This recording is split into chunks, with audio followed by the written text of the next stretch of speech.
Hi అండి, నమస్తే. Welcome back our channel. ఇది బాబాగారి స్తూపం అండి. దీని డీటెయిల్స్ నేను చెప్తాను. వీడియో ఎక్కడ స్కిప్ చేయకుండా చూడండి. ఇది ఎక్కడుంది ఎలా అని మాకు ఎలా తెలిసిందంటే మా అత్తయ్య వాళ్ళు వచ్చారండి. వాళ్ళు ఆశ్రమంకి తీసుకువెళ్ళాము. సో ఆ పక్కనే స్తూపం ఉంది అని చెప్పి చూసామండి. ఇది ఎంట్రన్స్ చూడండి. చుట్టూ కూడా బాబాగారి విగ్రహాలు ఉన్నాయి. చాలా బాగుంది. ఇది రాష్ట్రంలోనే 2వ స్థానంలో ఉందంటండి స్తూపము. ఇది 141 అడుగులు. ఇది మొత్తం 2 ఎకరాల్లో నిర్మించిన వారు పూజ గురువులు అంబల సాంబశివరావు గారండి. దీనికి దగ్గరలో సముద్రం కూడా ఉంది. ఇది వచ్చి విజయనగరంకి 33 కిలోమీటర్ల కందివలస గ్రామంలో ఉందండి. దీనికి ఆటోలు బస్సులు అవైలబుల్ ఉంటాయి. ఇది చుట్టూ కూడా చూడండి బాబాగారి స్తూపం చుట్టూ బాబాగారి విగ్రహాలు ఉన్నాయి. చాలా ప్రశాంతమైన వాతావరణం అండి. ఇక్కడ బాబాగారు నిజంగా ఉన్నారా అన్నట్టు అనిపిస్తుంది. అంత సైలెంట్గా ఉంటుంది. చుట్టూ చెట్లు, చాలా పీస్ఫుల్ అయిన ప్లేస్ అండి. ఈసారి మీరు ఎవరైనా విజయనగరం వెళ్తే కనుక డెఫినెట్గా చూడాల్సిన ప్లేస్ అండి ఇది.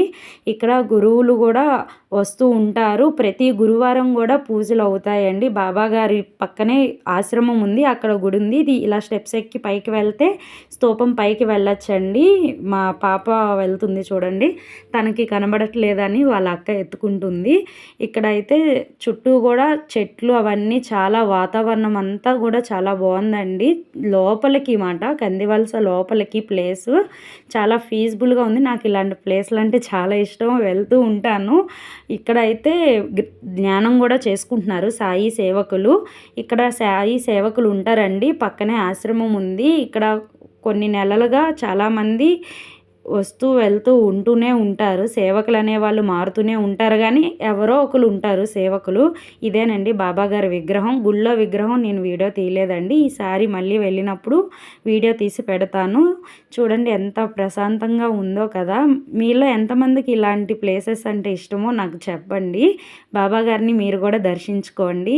మా అత్త వాళ్ళు కూడా సేవకు వచ్చారండి. ఇంకా వాళ్ళని దించేసి ఇలా కొన్ని పిక్స్ దిగి ఇంకా మేము రిటర్న్ అయిపోయాము. చాలా అందంగా అనిపించిందండి నిజంగా. ఈసారి డెఫినెట్గా వెళ్ళండి ఫ్రెండ్స్. ఇంతే ఈ వీడియో. Thank you, bye.